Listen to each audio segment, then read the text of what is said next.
Assalamualaikum warahmatullahi wabarakatuh. Izin memperkenalkan diri, nama saya Mugia Yusnurahayu dari Prodi D3 Farmasi. Pada video kali ini saya akan menjelaskan tentang sistem pernapasan, yaitu suatu sistem yang tujuan utamanya menyediakan oksigen untuk proses metabolisme tubuh.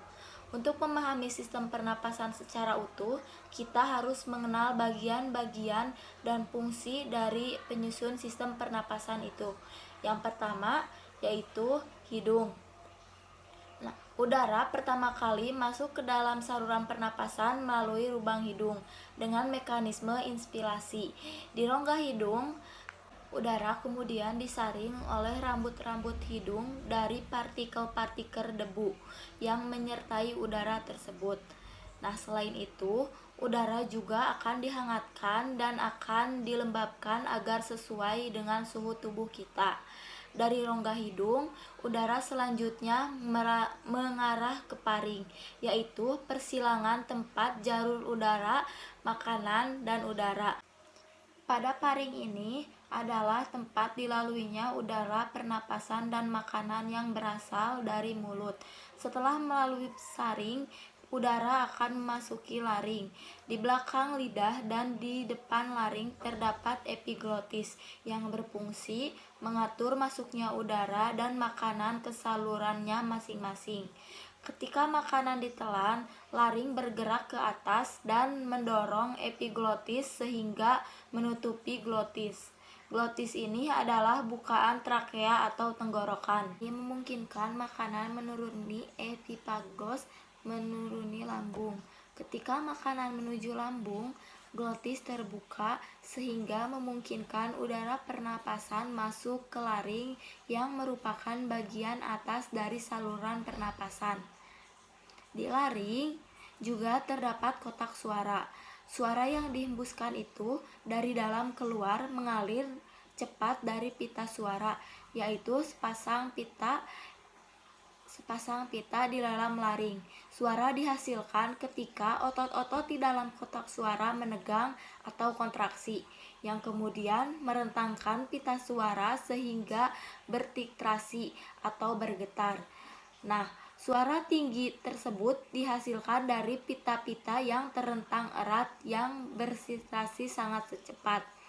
Sedangkan suara rendah berasal dari pita suara yang tidak begitu tegang dan bervibrasi secara lambat.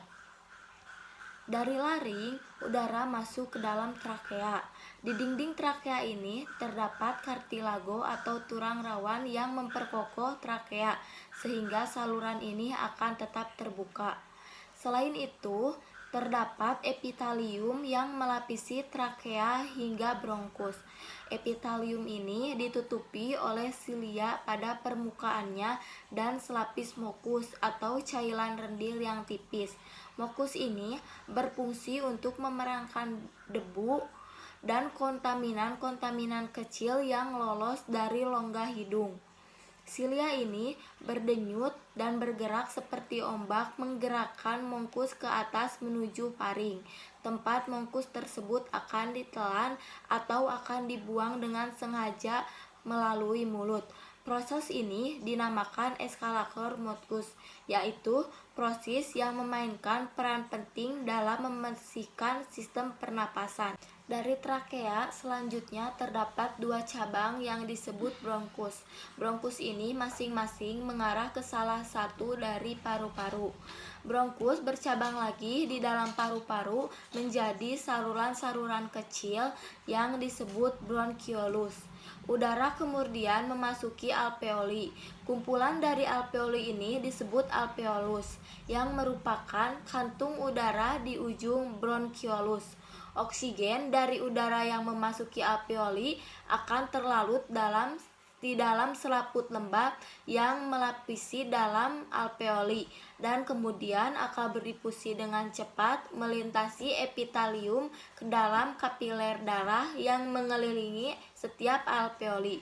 Sedangkan dalam alah yang berwalanan, karbon dioksida berdifusi dari darah melintasi epitelium alveoli dan menuju ke rongga udara untuk dikeluarkan dari tubuh melalui mekanisme ekspirasi. Sekian yang dapat saya sampaikan tentang sistem pernapasan pada manusia. Untuk bagian-bagian dan gambarnya saya sudah terangkan di atas ini. Wassalamualaikum warahmatullahi wabarakatuh.